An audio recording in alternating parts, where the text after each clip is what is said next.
Assalamualaikum warahmatullahi wabarakatuh. Kembali lagi, hari ini kita belajar di materi yang sama dengan minggu lalu, yaitu tentang Al-Quran dan Sunnah sebagai pedoman hidup.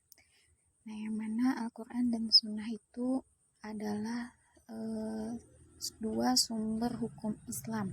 Nah, jadi di sini hari ini kita akan fokus untuk membahas, yaitu yang pertama kita tentang Quran Surah An-Nisa ayat 59 dan Al-Quran Surah An-Nahl ayat 64. Materi yang pertama yaitu kita akan tilawah dan mengartikan kedua surat tersebut serta menerapkan hukum-hukum bacaan yang ada di dalam kedua surat tersebut. Sebelum kalian memulai pembelajaran kita hari ini, alangkah baiknya kalian baca doa sebelum belajarnya dulu ya. Oke, kita lanjutkan.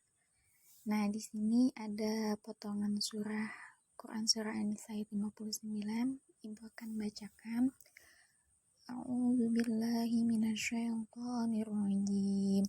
Bismillahirrahmanirrahim. Ya ayyuhalladzina amanu ati'ullaha wa ati'ur rasul.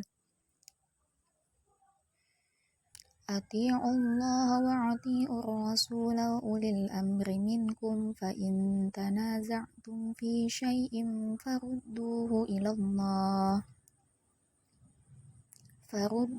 ilallahi war rasuli in kuntum tu'minuna billahi wal yawmil akhir dzalika khairu wa ahsanu ta'wila. Artinya, wahai orang-orang yang beriman, taatilah Allah dan taatilah Rasul Muhammad dan ulil amri, pemegang kekuasaan di antara kamu. Kemudian, jika kamu berbeda pendapat tentang sesuatu, maka kembalikanlah kepada Allah, Al-Quran dan Rasul sunnahnya.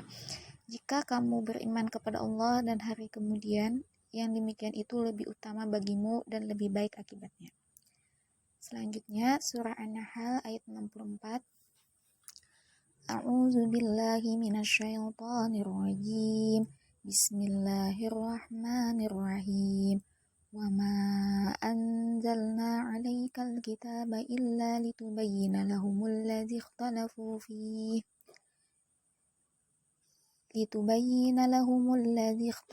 fihi wa hudaw wa rahmatan liqaumin yu'minun. Artinya, dan kami tidak menurunkan kepadamu Alkitab, Al-Quran ini, melainkan agar kamu dapat menjelaskan kepada mereka apa yang mereka perselisihkan itu, dan menjadi petunjuk dan rahmat bagi kaum beriman. Nah, jadi dari dua surah yang Ibu bacakan tadi, pada minggu lalu kalian sudah Ibu tugaskan untuk bertadarus atau membaca terus kedua surah tersebut, agar kalian menjadi lancar dan terbiasa. Nah, tentunya dari dua surah ini itu berhubungan dengan materi kita, yaitu Al-Quran dan As-Sunnah sebagai pedoman hidup. Artinya di dalam hidup kita itu mempunyai dua pedoman, yaitu Al-Quran dan As-Sunnah. Nah, nanti itu akan kita bahas lebih lanjut di pertemuan yang akan datang. Hari ini kita fokus untuk ke bacaan ayat Al-Qurannya serta hukum bacaan yang ada di dalam kedua surah tersebut. Nah, selanjutnya itu tentang hukum bacaan alif lam syamsiyah dan alif lam qamariyah. Tentunya kedua hukum bacaan ini ada di dalam kedua surah yang sudah Ibu bacakan tadi. Nah, yang pertama yaitu alif lam syamsiyah. Alif lam syamsiyah adalah alif lam yang dibaca dengan memasukkan suara salah satu hurufnya dengan melepaskan suara alif lam.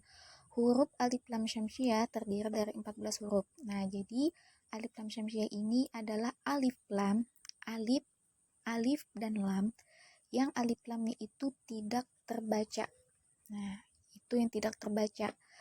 Dan di sini alif lamnya mempunyai 14 huruf. Kemudian alif lam qamariyah. Alif lam qamariyah merupakan alif lam yang berhadapan dengan salah satu alif lam qamariyah, berbeda dengan alif lam syamsiyah. Alif lam ini dibaca jelas atau izhar, tidak melebur pada huruf yang ada di hadapannya. Alif lam qamariyah terdiri dari 14 huruf. Nah, jadi kalau alif lam qamariyah itu berbeda dengan alif lam syamsiyah. Kalau alif lam syamsiyah tadi alif lamnya tidak terbaca. Kalau alif lam qamariyah itu alif lamnya terbaca yang bunyinya yaitu a. Nah, untuk lebih jelasnya kita perhatikan bagan hukum bacaan alif lam. Yang mana di sini alif lamnya terbagi dua, yaitu alif lam syamsiyah dan alif lam qamariyah. Alif lam syamsiyah itu dibacanya lebur atau alif lamnya tidak terbaca. Untuk dari segi tulisan mungkin kita bisa lihat, kita hafal hurufnya itu terdiri dari 14, yaitu to, sin, sod, ro, ta, zai, zal, sin, nun, dal, shin, zo, dot, dan lam. Nah, di situ ada 14 hurufnya, dan salah satu contohnya yaitu di sini Ibu bacakan yaumiddin. Di situ ada alif lam ketemu dengan huruf dal.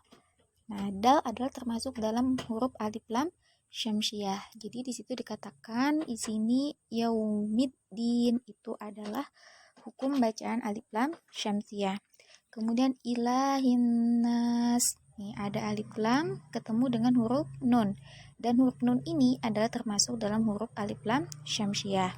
Jadi di situ dikatakan adalah alif lam syamsiyah. Nah, dari kedua contoh yang Ibu bacakan tadi, di situ kalian bisa lihat jika kalian tidak hafal hurufnya kan ada 14. Jika kalian tidak hafal, maka ciri-cirinya adalah kalau alif lam syamsiyah itu dari segi bacaan itu alif lamnya tidak terbaca. Langsung yaumiddin, bukan yaumildin. Ada di sana ada alif lam. Nah, tapi bacanya adalah yaumiddin. Nah, itu dari segi bacaan. Tapi jika dari segi tulisan, kalian Ibu juga punya cirinya, yaitu ada tanda tasydid. Nah, setelah alif lam di situ ada tanda tasydid. Itu adalah salah satu ciri dari alif lam syamsiyah. Kemudian yang kedua alif lam qamariyah. Alif lam qamariyah juga mempunyai hurufnya yaitu 14, dan di sini alif lam qamariyah dibacanya jelas, artinya alif lamnya dibaca dengan jelas. Hurufnya ada 14 yaitu hamzah, ba, ghain, ha, jim, kaf, waw, kha, fa, ain, qaf, ya, mim, dan ha. Contohnya yaitu rabbil alamin. Di sini ada rabbil alamin, ada alif lam ketemu dengan ain. Ain adalah termasuk dalam huruf alif lam qamariyah. Jadi di sini dihukumi sebagai hukum bacaan alif lam qamariyah karena ada alif lam ketemu ain. Rabbil alamin, dan alif lamnya juga terbaca. Kemudian fil ardi ada alif lam ketemu hamzah. Hamzah termasuk dalam huruf alif lam qamariyah. Nah, jadi di sini kedua contoh ini dihukumi sebagai alif lam qamariyah karena alif lamnya terbaca. Rabbil alamin fil ardi. Nah, itu termasuk dalam alif lam qamariyah. Tandanya kalau dari segi bacaan tadi alif lamnya terbaca. Kalau dari segi tulisan alif lam setelah alif lam itu tidak ada tanda tasydid, berarti itu alif lam qamariyah. Nah, di situ tadi adalah penjelasan tentang hukum bacaan alif lam syamsiyah dan alif lam qamariyah, yang mana kedua hukum bacaan ini terdapat dalam surah yang sebelumnya Ibu bacakan tadi. Selanjutnya, nah jadi tugasnya nanti kalian bisa buka langsung ke classroom kalian. Di sana sudah Ibu share tugasnya. Tugasnya adalah silahkan kalian tulis surah Quran, surah An-Nisa, dan An-Nahl dengan artinya di buku tulis kalian. Setelah kalian tulis surahnya, kalian cari hukum bacaan alif lam syamsiyah dan alif lam qamariyah pada kedua ayat tersebut. Tuliskan, misalkan di ayat surah An-Nisa dan An-Nahl itu ada hukum bacaan alif lam syamsiyah. Apa katanya? Misalnya pendek aja katanya, misalnya Al-Quran. Nah, itu misalkan termasuk dalam hukum bacaan apa, pendek aja kata-katanya yang kalian tulis. Kemudian setelah kalian tulis surahnya, kalian cari hukum bacaannya tadi sudah, dan selanjutnya jika sudah selesai kalian foto dan kalian kirim ke classroom pada bagian lampiran. Waktu mengerjakannya Ibu kasih waktu 1 minggu. Paling lama, tidak harus sekarang dikerjakan, tetapi paling lama itu nanti minggu depan setelah pertemuan yang akan datang. Nah, jadi tetap semangat. tetap semangat mengerjakan soalnya dan terus semangat untuk belajar, jaga kesehatannya. Semoga ilmunya bermanfaat. Jazakumullah khairan kasiran. Wassalamualaikum warahmatullahi wabarakatuh.